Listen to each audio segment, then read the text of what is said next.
안녕하십니까. 안녕하십니까. 네. 자, 코로나 사태 이제 세 번째 시간입니다. 네. 경제 문제, 일반적인 문제를 우리가 한번 봤고, 네. 그다음에 경제와 이제 정책에 대한 방향성, 네. 그다음에 이제 세 번째가 이제 중요한 게 이제 일자리잖아요. 네. 이게 보면 일자리가 엄청 잃어가고 있는데 이 방향성에 대해서 좀 이제 일자리 대책에 대해서 우리 정부가 네. 어떻게 이제 준비를 해야 될지 이런 거에 대한 얘기를 좀 나눠보고자 네, 합니다. 알겠습니다.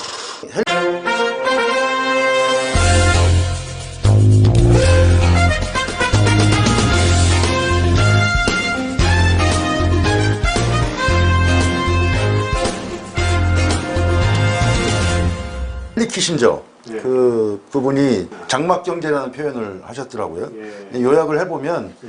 기존의 경제 질서 속에서 찾아볼 수 없었던 칸막이가 생겼다. 이민을 포함한 일자리를 찾아 나서는 국가 간의 인구 이동이 제한되고, 지금 이 얘기가 그러니까 코로나 코로나 때문에, 이후에 예, 생기는 예. 그런 일이다. 그렇죠. 예. 국가 간의 기술이나 교육도 많이 제한이 될 제한이 것이다. 될 것이고. 네. 또 국가 간의 언택트 경제, 그러니까는 비대면 경제 활동이라는 거죠. 예. 사람 간의 접촉도 회피하게 되고, 예. 이러한 현상이 나타나게 되면 플랫폼 서비스 시장이 확대되는 현상이 될 것이다. 예. 어찌됐든 예. 그 코로나 바이러스로 인한 그 팬데믹 현상은 예.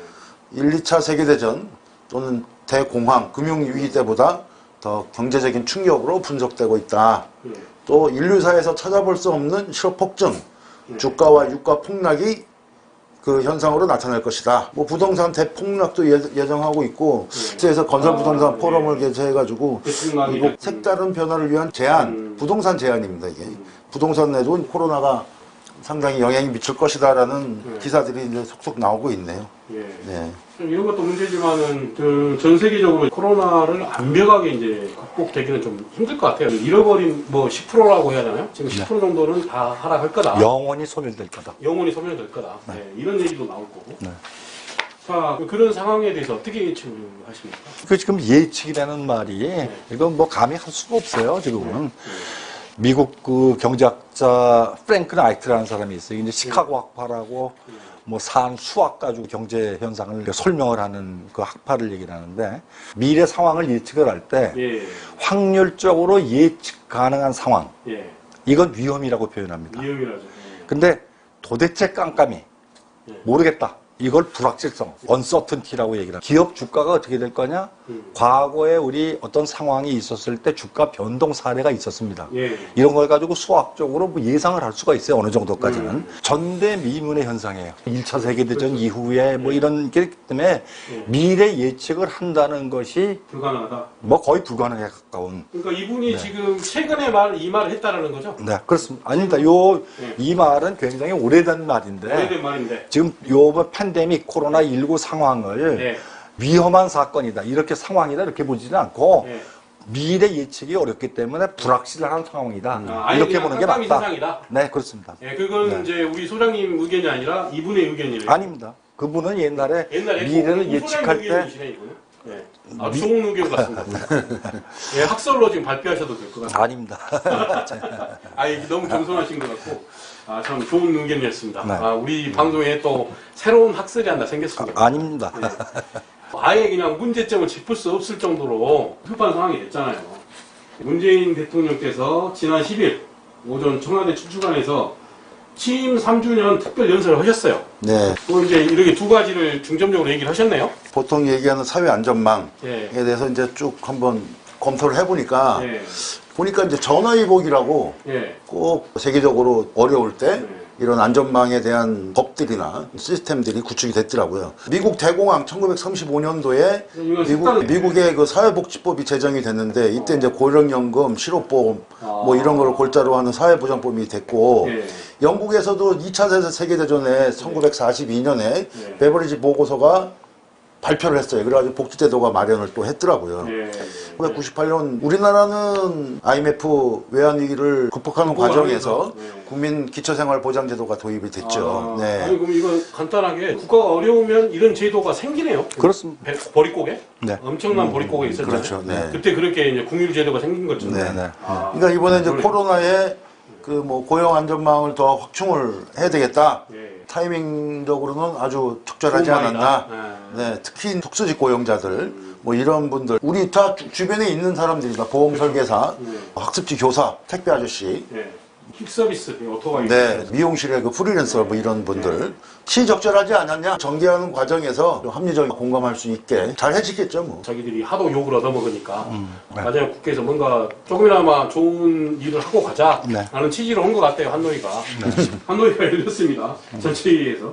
그래서 이제 고용보험법 개정안과 고용보험 및 산업재해보상보험의 보험 징수료의 등에 관련된 법률 개정안을 의결을 했는데 네. 자, 정부가 이제 문재인 대통령께서 말한 고용보험 적용 확대 범위에 대한 여야 의견이 좀 있었어요, 그날. 그리고 이제 예술인에 대해서만 적용을 하자. 네. 이런 내용도 얘기가 됐고. 그래서 이제 특수 형태 근로자 종사자에 저희가 늘 주장하는 배달의 플랫폼 노동자의 고용보험 적용은 21대 국회로 이제 떠넘겼단 말입니다. 네, 그래서 이제 이 점이 저희가 지금 매번 주장하지만 데이터라든가 TV가 부족해서 그래서 안 된다. 이런 것들을 늘. 다만 이제 고용보험 적용을 확대하자 하는 거는 기존에 지금 상정된 법이 없었습니다. 예술인만 발의된 게 있었어요. 그래서 요거만 일단 처리를 하자.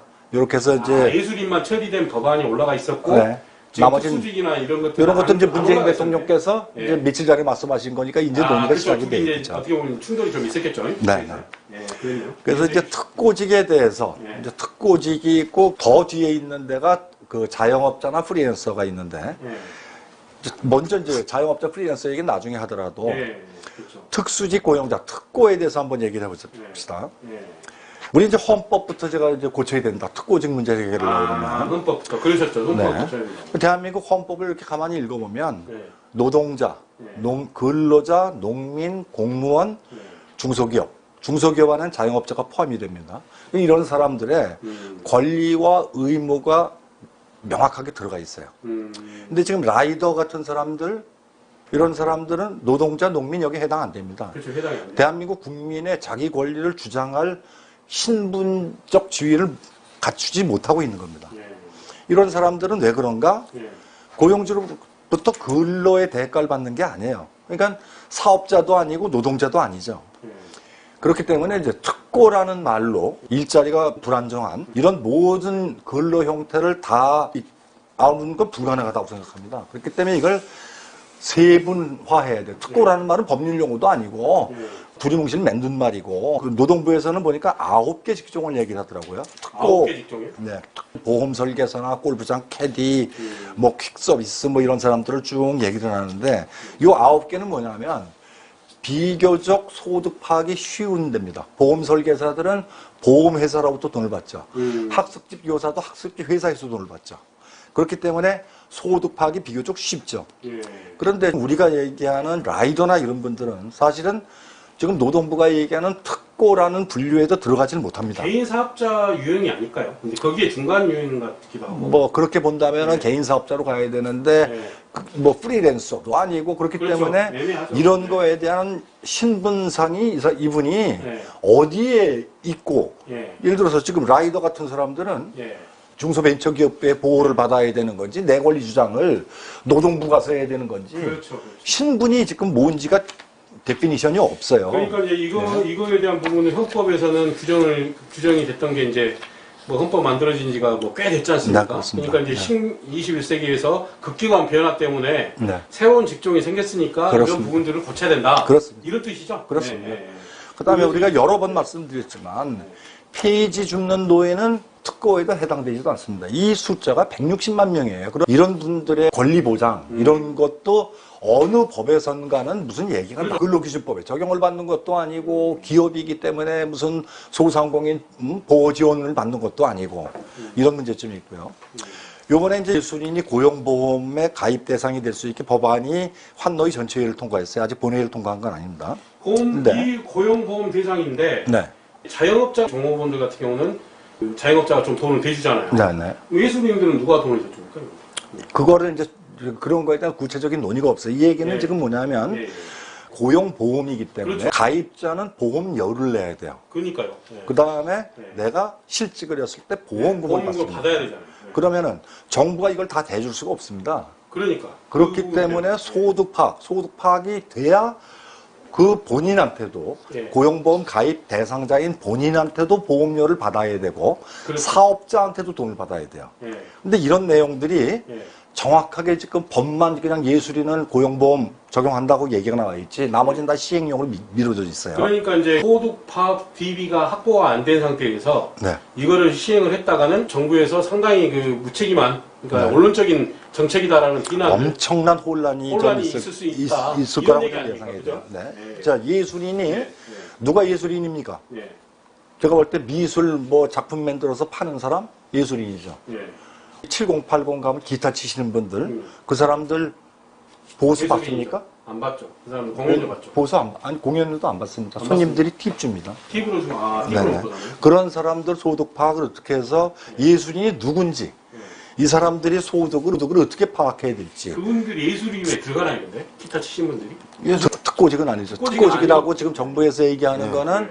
소득을 지급받는 주는 주체와 받는 주체가 네, 딱 그렇게 이렇게 되기 매칭이 때문에. 되는 거죠. 네. 이해서 해주시죠. 네. 근데 이제 이런 거 시행령 그 만드는 과정에서 제가 볼 때 네. 예술인에 대한 소득 파악 인프라가 지금 전무하거든요. 이거 엄청난 아마 시행 오차를 겪어야 될 거라고 생각이 그럴 거 듭니다. 아니에요. 그 다음에 프리랜서나 자영업자의 고용보험 요걸 어떻게 할 거냐 할 때 지금 현행 제도가 있어요. 그게 뭐냐면 예.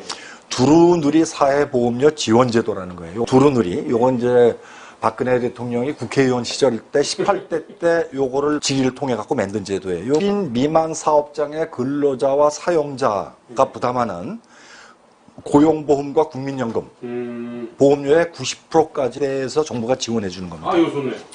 좋은데 예.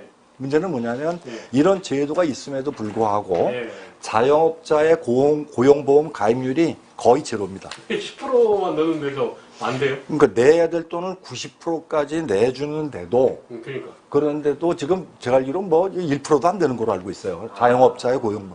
그만큼 절박하다 어려운 이거네요. 겁니다. 어렵고 절박하기도 하고 어렵기도 어렵다. 하고 네. 지금 이렇게 지원을 해줘도 그런데 예. 정부가 지금 하는 얘기는 예술인들 고용보험 가입, 그 다음에 9개 직종의 특고직 고용보험 가입은 정부는 지금 돈을 안 낼 생각을 하고 있어요. 그러니까 사업자가 돈을 지급하는 사람, 예. 보험회사 이런 데하고 엮어서 가려고 그러는데 예. 아까도 말씀드렸지만 자영업자나 프리랜서는 특고직보다 더 뒤에 있습니다. 더 어려운 사람들입니다. 더 어려운 더 어려운 사람들을 지원하는 90%까지 보험료를 대주는데도 불구하고 안 돼요. 1%밖에 안 된다. 네.